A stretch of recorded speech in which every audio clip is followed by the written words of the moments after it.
ஆண்டவராகிய இயேசு கிறிஸ்துவின் நாமத்தில் உங்களுக்கு வாழ்த்துக்கள். எல்லாரும் எப்படி இருக்கீங்க? சோமா இருக்கீங்களா? சந்தோஷமா இருக்கீங்களா? இந்த நாளிலும் ஆண்டவர் கொடுக்கிற ஆசீர்வாதமான வார்த்தை எரேமியா 33 அதிகாரம் 6 இதோ நான் அவர்களுக்கு சௌக்கியமும் ஆரோக்கியமும் வரப்பண்ணி அவர்களை குணமாக்கி அவர்களுக்கு பரிபூரண சமாதானத்தையும் சத்தியத்தையும் வெளிப்படுத்துவேன். அருமையான தேவனுடைய பிள்ளைகளே, நம்முடைய வாழ்க்கையில தேவனாய கர்த்தர் சௌக்கியத்தையும் ஆரோக்கியத்தையும் வர பண்ணுவார். The Lord God will bring in health and healing in our life. There are areas in our life we need a healing of God. People have hurt, people have sufferings, people have griefs in our life. But there is only one God who can bring in health and healing in your life. And God will bring healing in your life. People cannot bring any healing. People bring damages. People bring in hurts in the minds of the people.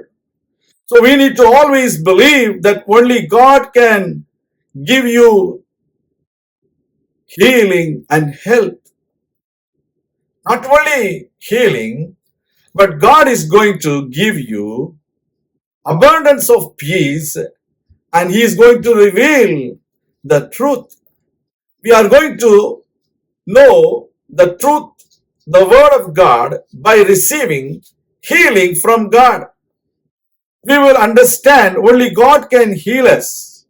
We will understand only the word of God can heal us. That is the truth. God is going to reveal every truth that sets you free. The word of God says, you will know the truth, and the truth shall set you free. So unless we know the truth, we will not be free.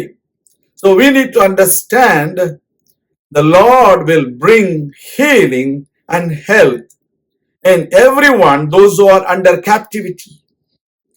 தேவனுடைய பிள்ளைகளே, சிறையிருப்பில் இருக்கிற ஒவ்வொரு மக்களுடைய வாழ்க்கையிலும் தேவனாய கர்த்தர் சௌக்கியத்தையும் ஆரோக்கியத்தையும் வரப்பண்ணுவார்.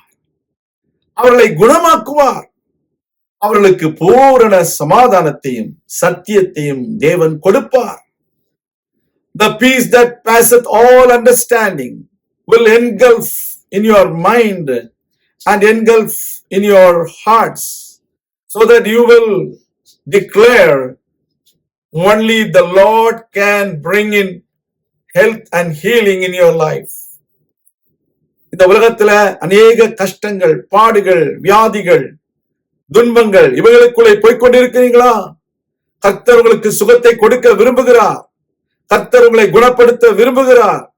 கர்த்தர் உங்களுக்கு பூரண சமாதானத்தையும் சத்தியத்தையும் அளித்து உங்களை ஆசீர்வதிக்க விரும்புகிறார். கவலைப்படாதிருங்கள். உங்கள் வாழ்க்கையில மேலான ஆசீர்வாதங்களை கொடுக்கிற தேவன் அவர். உங்களை பலப்படுத்துவார், உங்களை உற்சாகப்படுத்துவார். நான் உங்களுக்காக ஜெபிக்கிறேன். எங்கள் அன்பின் பரலோக பிதாவே, உடைய பிள்ளைகள் வாழ்க்கையில நீ சௌக்கியத்தையும் ஆரோக்கியத்தையும் வரப்பண்ணும். எந்தெந்த இடங்களிலே சௌக்கியம் வேண்டுமோ, ஆரோக்கியம் வேண்டுமோ, அந்தந்த இடங்களிலே உடைய பிள்ளைகளுக்கு அற்புதங்களை செய்தவர்களும் நீர் அவர்களை குணமாக்கும். அவர்களை குணமாக்கி அவர்களுக்கு பூரண சமாதானத்தையும் சத்தியத்தையும் வெளிப்படுத்தும்படியாய் ஜெபிக்கிறோம். சத்துரு எதிர்த்து நிற்க முடியாது. பிசாசின் கிரியைகளை அழிக்கிறோம். இயேசு கிறிஸ்துவின் நாமத்திலே ஜெயம் எடுக்கிறோம். தாழ்த்தியும் இடத்தில் ஒப்புக் கொடுக்கிறோம். பெரிய காரியங்களை செய்திடலாம். இயேசு கிறிஸ்துவின் நாமத்தில் ஜெபிக்கிறோம் எங்கள் நல்ல பிதாவே, ஆமேன். கர்த்தர் தாமே உங்களை ஆசீர்வதிப்பாராக. ஆமேன்.